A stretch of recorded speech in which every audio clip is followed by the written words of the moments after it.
Quando surge o Alviverde, eu surjo aqui trazendo para você mais um vídeo do que a imprensa falou do Verdão. A gente vai ver aí mais vídeos da imprensa comentando esse título do Verdão. O que andam falando aí desse título, hein? Será que estão menosprezando, falando que o Botafogo que perdeu e o Palmeiras não fez lá grandes coisas? Caiu no colo e só? O que será que estão falando, hein? Vamos ver agora. Mas primeiro dá o seu like aí no vídeo e já manda aí o seu dodeca campeão brasileiro nos comentários, que a gente vai depois também mandar um alô para você aí, tá bom? Nos comentários. Vamos ver o que o pessoal tá falando aí desse título do Verdão. Bom, a família dele veio para o Brasil nesse ano, né? As filhas estão matriculadas em escolas de São Paulo. Sei que a família curte morar em São Paulo, mas como ficou bem claro, a gente não tem a informação, porque nem eles sabem ainda se vai ficar, se vai para o Catar ou se vai voltar para casa. Então acho que é bobagem a gente especular sobre algo que nem o Abel claramente decidiu ainda. Mas a gente pode falar sobre o futuro, caso ele não fique. Estou muito otimista em dizer que o Palmeiras tem condições como clube de seguir a sua vida. Ricardinho, o que você acha? Caso, eu acho que é muito ruim ele ir embora, evidentemente, mas caso ele saia, eu acho que o Palmeiras tem condição de seguir a vida, cara. Vai dar uma balançada, né, Rizek? Porque existe todo um trabalho de alguns anos, né? Uma filosofia de trabalho, eu digo técnica, né? Do treinador em relação aos seus jogadores, né? Quando ele durante o Campeonato Brasileiro, ele perde o Dudu, né? E ele demora a encontrar uma forma do time jogar sem o Dudu e cai o rendimento do time. Ele encontra com 3 zagueiros de uma forma diferente, com o Rafael Veiga mais solto, com a entrada do Endrick no time, ele encontra uma forma do time jogar. Durante o Campeonato Brasileiro, que não é simples. Por quê? Porque é um campeonato muito competitivo. Vindo de 4 derrotas seguidas. Vindo de 4 derrotas, campeonato duro, porque existem equipes que são do mesmo nível e você tem que performar. O Palmeiras tinha vários pontos atrás do Botafogo. Ele encontra essa forma. Como? 14, meu velho. 14. Chegou a 14. Como que ele encontra isso? Pelo entendimento dele do futebol, pela mão, que a gente fala do treinador, de ter a coragem de mudar alguns jogadores. Ele tirou o Rony do time, que era um jogador importante, né? Ele tirou o Arthur do time. Ele encontrou a forma. Mas como ele encontrou, de repente, dentro do processo? Porque ele tinha conhecimento do elenco. Então isso é um ponto que, se acontecer a saída do Abel, vai haver como eu disse, vai dar uma balançada, porque o elenco já está acostumado com o trabalho dele. Quando se tem um treinador novo, é lógico, cada um tem a sua forma de trabalhar, de conduzir. Às vezes acontece com o auxiliar, né? Às vezes o treinador sai e o auxiliar assume, né? Você viveu isso, você foi campeão brasileiro em 98, o Vanderlei Luxemburgo saiu para a seleção e o auxiliar tocou a vida, e vocês foram campeões brasileiros no ano seguinte e mundial na sequência. O São Paulo, quando foi campeão do mundo com o Paulo Autuori foi embora. O clube estava tão bem estruturado que na sequência veio o Muricy e o São Paulo engatou 3 títulos. Eu sei que o Abel tem um trabalho longevo, no qual eu só encontro paralelo com o Tele Santana no São Paulo, de você ficar muitos anos conquistando com excelência. Quando o Tele saiu do São Paulo foi muito difícil para o São Paulo retomar a sua vida vitoriosa. Mas está cheio de exemplos no futebol brasileiro de treinadores que saem e você fala, caramba, e agora? Mas o clube está tão bem estruturado que ele consegue arrumar a solução. Não é simples, eu sei que não é simples, mas o Palmeiras vai ter que achar um outro Abel quando ele vai embora. Se é que ele vai embora, hein?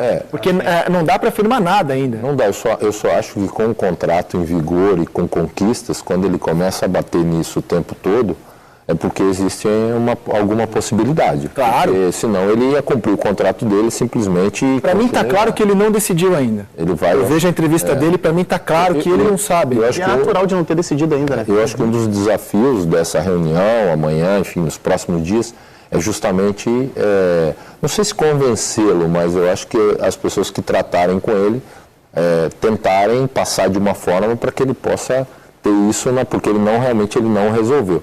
Agora, o Palmeiras, que tem uma estrutura de departamento de futebol de clube que dá sustentação para ele e para os jogadores e para o departamento de futebol, isso é inegável, isso aí é sem dúvida nenhuma. A gente pegou rapidamente, só para ler ali os títulos do Abel, né?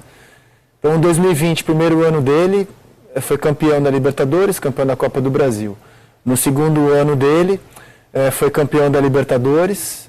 No terceiro ano dele, foi campeão da Recopa, campeão brasileiro, campeão paulista, e no quarto ano dele foi campeão da Supercopa, campeão do Brasileiro, campeão paulista. Em comum, que nos 4 anos de Abel, em todas as edições, o Palmeiras chegou pelo menos na semifinal da Libertadores, o que é um feito inédito no futebol brasileiro. Porque o outro time que conseguiu fazer isso foi o Santos, nos anos 60, mas a Libertadores tinha um outro formato. Em 2 dos 4 anos em que o Santos chegou entre os 4, ele já chegou direto na semifinal, então não conta. Como conta o trabalho do Abel, de você disputar a fase de grupos, mata-mata, ele tem 4 Libertadores seguidas entre os 4 melhores. Não, concordo com o Ricardinho, e eu acho que é muito difícil você encontrar um outro treinador que consiga extrair o tanto que o Abel extraiu e conquistar o tanto que ele conquistou, principalmente com o elenco que ele teve durante esse tempo todo. Eu acho que se o Palmeiras precisar fazer uma troca de treinador para continuar nesse nível que o Palmeiras tem, sem o trabalho do Abel, eu acho que mudaria a filosofia e o Palmeiras teria que eu acho que, já falei isso aqui várias vezes, que é uma necessidade do Palmeiras de investimento, de contratações, mas eu acho que aí se tornaria praticamente obrigatório o Palmeiras ter que contratar para poder trazer um novo treinador, porque eu acho muito difícil. O novo treinador, porque quem chegar, vai chegar com uma responsabilidade e uma carga muito grande, porque naturalmente a comparação vai ser sempre com o trabalho do Abel. E aí eu acho difícil, eu acho que só consegue extrair o tanto que ele extraiu, consegue achar as soluções que ele achou, inúmeras. A gente fala aqui de variações do Palmeiras, se a gente for pegar os 3 anos de trabalho do Abel, a gente vai achar variações em várias posições. Praticamente todos os jogadores da linha, em algum momento, jogaram em outras posições que não as suas posições originais. Eu acho que isso só é possível com um trabalho longevo como ele teve. Eu tenho uma discordância, viu? Diga. Eu acho que a gente está criando um problema, não sei se é inexistente, mas ele talvez não exista esse problema. Pelo seguinte, o Abel tem contrato até o final do ano que vem. O contrato não está encerrando agora. Tem proposta para ele lá fora? Imagino que tenha mesmo, Qatar, etc, etc. Agora, não é proposta para ele dar aquele salto na carreira dele. É para ele dar um salto de conta bancária. Se for financeira, por me parece que nesse momento não acho que seja um problema pelo que ele vem ganhando no Palmeiras, em premiação, etc. Mas ele está bem, né? Não me parece que ele precise fazer um consignado para pagar, consignado com a própria patrocinadora, para pagar a conta da luz. Eu acho que ele está bem, né? Eu acho que ele gostaria de dar um passo profissional, talvez, na Europa, etc. E agora não é a hora. O momento da janela não é janeiro. O momento da janela europeia é o meio do ano. Então, o que eu acho, e conhecendo um pouco, né, o jeito do Abel, o Abel está negociando, gente. Ele acabou de ganhar um campeonato inesperado. É um campeonato inesperado, é um campeonato que não era do Palmeiras, é um campeonato que era do Botafogo. Estava na mão do Botafogo, num ano que não estava dando certo, né, porque o Palmeiras não ganha a Copa do Brasil, o Palmeiras não ganha, né, Libertadores, né? Então, assim, um ano que acaba de uma forma apoteótica.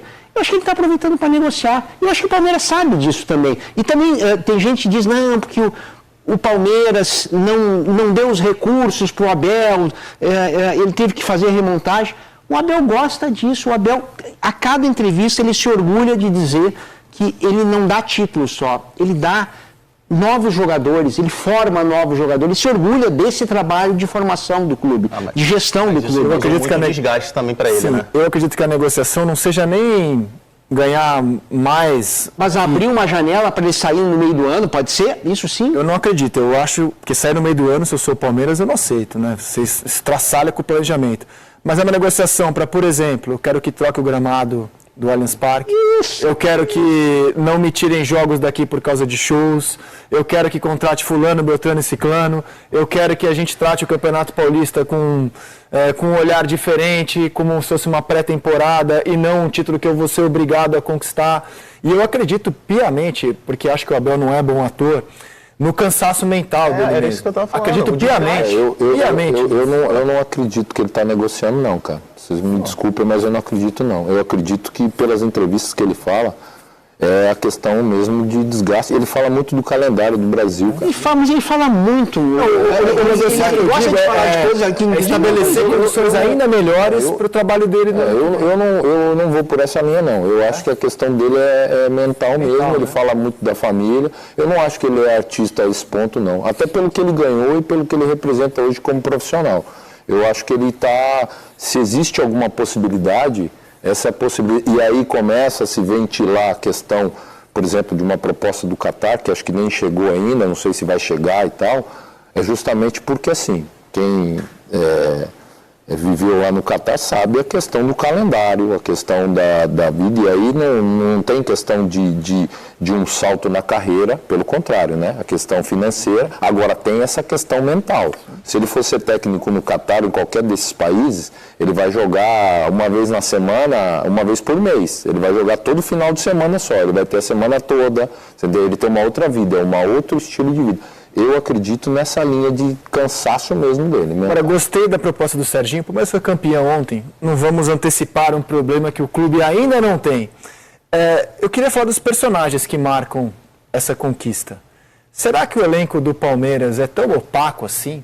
Será que é só o trabalho do Abel?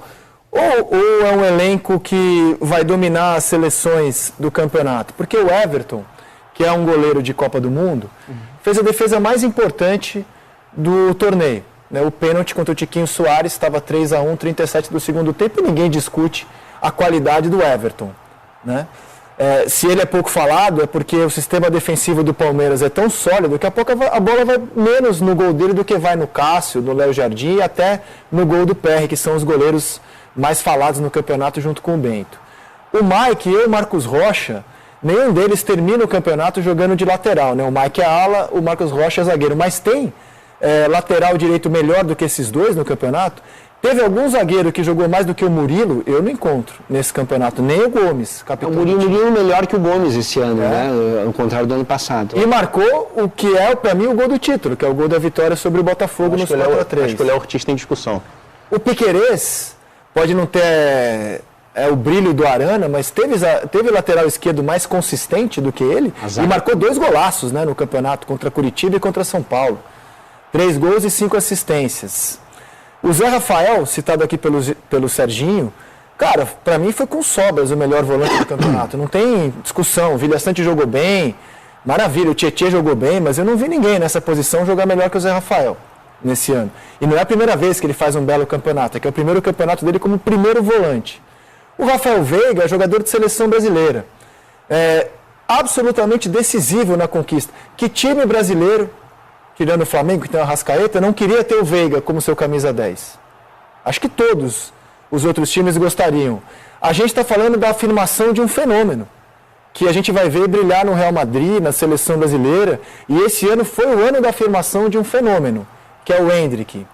Então, cara, você olha para o elenco do Palmeiras e vê que individualmente também tem muito jogador com destaque, cara. Muito jogador que vai dominar a seleção do campeonato. Eu assim, concordo em parte com você. Eu acho que, assim, sem discussão para mim é o Mike. Eu acho que em todas as outras posições ali, eu acho que tem discussão de jogadores. Agora a gente apresentou ali o quê? 7 jogadores? 6? O Everton, Mike, Marcos Rocha, Murilo, Piquerez, Zé Rafael, Veiga, Endrick. Tem 8 jogadores. Tem 8 jogadores. Com muito destaque. A gente está falando de 8 jogadores de um elenco que, para uma temporada, e pelo que o Palmeiras aspira e se acostumou a disputar, ali na base de 30 jogadores. Então, quando a gente fala de elenco, é que eu acho que o Palmeiras precisa ter esses reforços. Porque, por exemplo, a gente está falando de uma zaga que é espetacular, Gustavo Gomes e Murilo. Quem são os 2 reservas?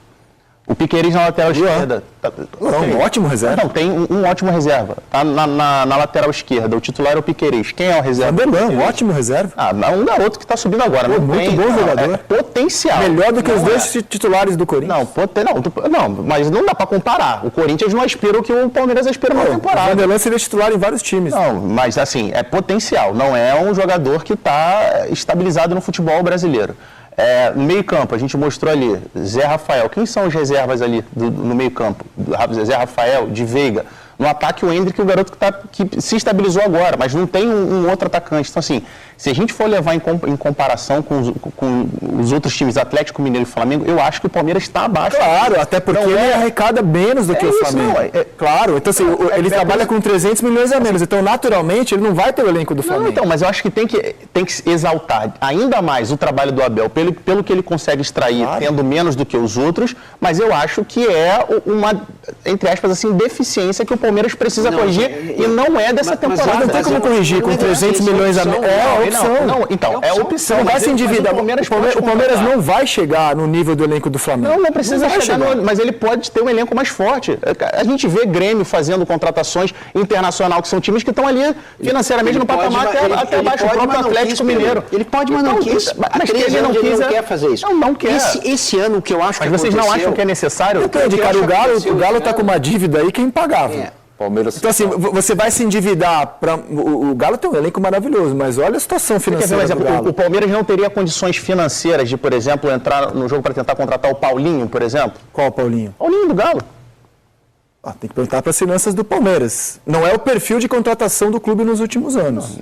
Não é o perfil. A diferença do Palmeiras... Eu acho que eles adorariam ter o Paulinho, mas o financeiro vai alertar que não é o perfil das contratações feitas pelo Palmeiras nos últimos tempos. A diferença do Palmeiras para os outros, o trabalho, é que o Palmeiras tem uma categoria de base que em muitos momentos oferecem jogadores para o time profissional e com opções interessantes. Então, o Palmeiras procura trabalhar em cima disso, porque ele investe nas categorias de base, porque ele conquista nas categorias de base, porque ele forma jogadores, porque nos últimos anos há vários jogadores que vieram da base, inclusive o atual jovem, o Hendrick, já proporcionou um retorno financeiro ao clube. E além do retorno financeiro, que é um combo, ele consegue ter o retorno técnico, não só do jovem, como também da conquista. Nós estamos falando de mais uma conquista do Palmeiras.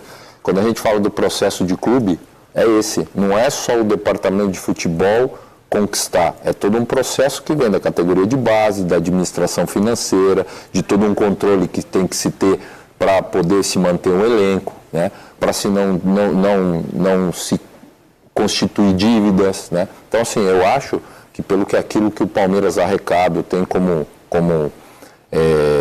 valor da temporada, o que ele entrega em termos de elenco é muito bom. Ricardo, é muito bom. 300 milhões a menos que o Palmeiras por ano. É claro que isso vai se traduzir na diferença de elenco. E só para tentar amarrar o que o Pedro está dizendo também, que ele tem razão, Esse ano, a impressão que deu ali no meio da temporada é que está faltando jogador, O elenco está curto, etc. A gente falou isso muitas vezes, Mas o que acontece, pegando o que o Ricardo fala, é que essa é uma ideia do clube, e é uma ideia de risco. Porque quando você pega, por exemplo, o Hendrick do final do ano passado, você olhava o Hendrick, a evolução dele, você imaginava... Cara, eu acho que a ideia de risco é se endividar. Não, calma, você chegar na casa do bilhão de reais de dívida. Eu estou falando do risco esportivo, de você pegar o Hendrick, você imagina o que o Hendrick pode fazer. Acho que todo mundo dentro do Palmeiras imaginava o Hendrick de outubro, agora, espetacular, jogando em março. Mas ele não jogou em março isso. Por quê? Não está preparado. Menos o Abel, O Abel foi quem mais acertou com ele. Mas o Abel arriscou no início do ano. Insistiu, vários jogos do Hendrick ali, e ele não estava respondendo. Então ele tirou, preservou. Muita gente criticou o Abel. Eu não critico. Não, havia um clamor pela escalação do Hendrick. O Hendrick jogou as 6 últimas partidas do ano passado. O Abel sempre se mostrou reticente, com a certeza que havia, na opinião pública, de que o Hendrick já estava pronto, e meio que colocou ele nos 12 primeiros jogos da temporada, nos quais ele foi titular, para pagar para ver. E o Hendrick não estava mesmo jogando o que hoje ele joga, porque com 17 anos, meses fazem muita diferença na vida do cara. E é muito imprevisível, é sem controle isso, porque é uma cabeça de 16 anos ali, outros jogadores, Fabinho, Giovani, quer dizer, jogadores que talvez se esperasse que eles pudessem entregar naquele momento um pouco mais, não entregaram. E outros jogadores que estavam entregando, Rony, ele parou de entregar. Então, assim, teve uma conjunção de coisas, mais as lesões, lesão do Zé Rafael, que ficou um bom tempo fora, o próprio Rafael Veiga teve seus problemas. Então, assim, o elenco se mostrou curto porque várias coisas deram, entre aspas, errado naquele meio do ano. E no final, acabaram dando certo. Deixa eu falar uma coisa sobre essas imagens aí. Uma pergunta aqui? Fala. Então, fui olhar aqui para poder conferir.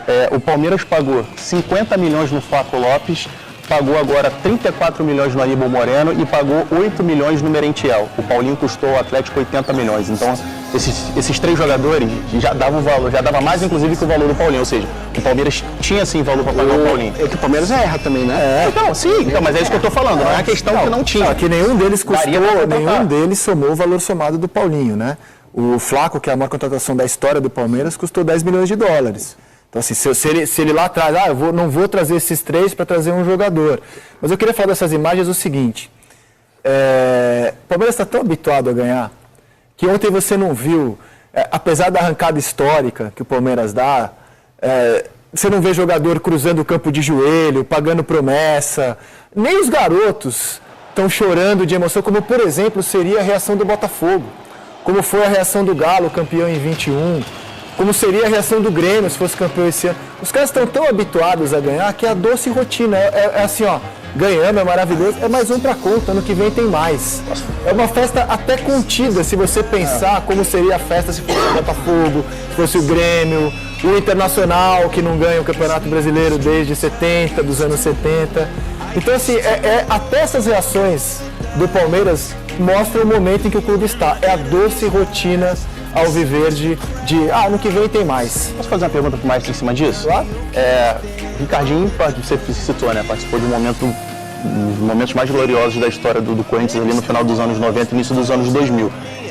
Esse Palmeiras, em vários momentos aqui a gente falou, né? Essa questão que às vezes a gente olha no jogo e parece assim, o jogo tá difícil e tal, mas a gente sabe que em algum momento o Palmeiras vai dar um jeito de resolver, e acho que isso tem a ver com o fato do Palmeiras ter se acostumado a vencer tanto. Eu sei que passou esse momento, um momento parecido, tão glorioso da história de um clube gigante também do Brasil. Tem muito disso no elenco, de tipo, quando o time se acostuma a vencer, acostuma a ser campeão, de um jogo às vezes ali que tá tranquilo, mas você sabe, claro, qualidade dos jogadores também que você jogava, mas eu sabia que não, em algum momento a gente vai resolver. Tem disso também? Tem, e assim, isso é um costume que é difícil, né, de você chegar nele, né, você ter conquistas seguidas, mas é um costume gostoso, né, porque quando você tem confiança no time, no elenco, no trabalho, você sempre está mais próximo de conquistas, né. E o grande desafio desses profissionais, e do Palmeiras nesses últimos anos, e por isso que eu digo que mentalmente eles são muito capazes, é justamente você manter a fome. Porque em algum momento o profissional ele tem que ser desafiado sempre, né? Por quê? Qual é o título mais importante sempre de uma geração vencedora? Sempre o seguinte, né? Então o Palmeiras hoje ele está, lógico, aproveitando a conquista, ele está aproveitando essa festa, mas com certeza a partir do mês que vem, já está pensando no próximo título da temporada do ano que vem, seja qual for, Libertadores, o que eles forem disputar. Essa é a chama e é o perfil do grande profissional. Ele não cansa de acumular conquistas. Quando ele está saciado, quando ele está satisfeito, ele começa a não render mais. Aí não adianta você ter time bom. Tá aí, galera, mais um título para o maior do Brasil, mais um campeonato brasileiro vencido. Palmeiras que ganhou nos últimos anos, nos últimos 8, né? O Bruno Formiga fez o alerta, se não me engano, né? Nos últimos 8, o Palmeiras ganhou 4. Deu metade aí, né? 2016, 2018, 2022 e 2023. Ou seja, só não ganhamos em 17, 19 e 21, né? 17, 19 e 21. E 20 também, né? 20 também. 17, 19, 20 e 21, exatamente. Dos últimos 8, 4 não ganhamos. Embora um a gente foi vice ali, né? Na cola do Corinthians. E o apito ainda deu aquela colaborada com eles também, né? Depois veio o VAR, e depois do VAR eles não ganharam mais nada, né? Nem paulistas acho que eles ganharam. Nem paulistas não ganharam. Só paulista em 2019 só. Depois de lá pra cá, nem paulista mais não estão ganhando. Então, assim, depois que aprimorou o VAR, né? Aí o Corinthians não ganha mais nada. Fazer o quê? Paciência. O Flamengo voltou a ser cheirinho, né? Cheirinho 6 vezes, conseguiu o 7º título de cheirinho. Neste dia de última rodada do Brasileirão, nesta quarta-feira, o STF, né? Supremo Tribunal Federal, bateu o martelo que o campeão de 87 é o Sport Clube Recife. E por isso o Flamengo deve entregar as taças, as bolinhas para o São Paulo, deve devolvê-las ao São Paulo. Ou seja, é mais um cheirinho aí para 2023. para a coleção do Flamengo. Vídeos especialmente colocados aí para você ver. Então os assista agora, não sai do canal. Mande aí, ó, o Flamengo ficou no cheirinho. Se você viu até aqui, manda nos comentários. O Flamengo ficou no cheirinho. Avante palestra.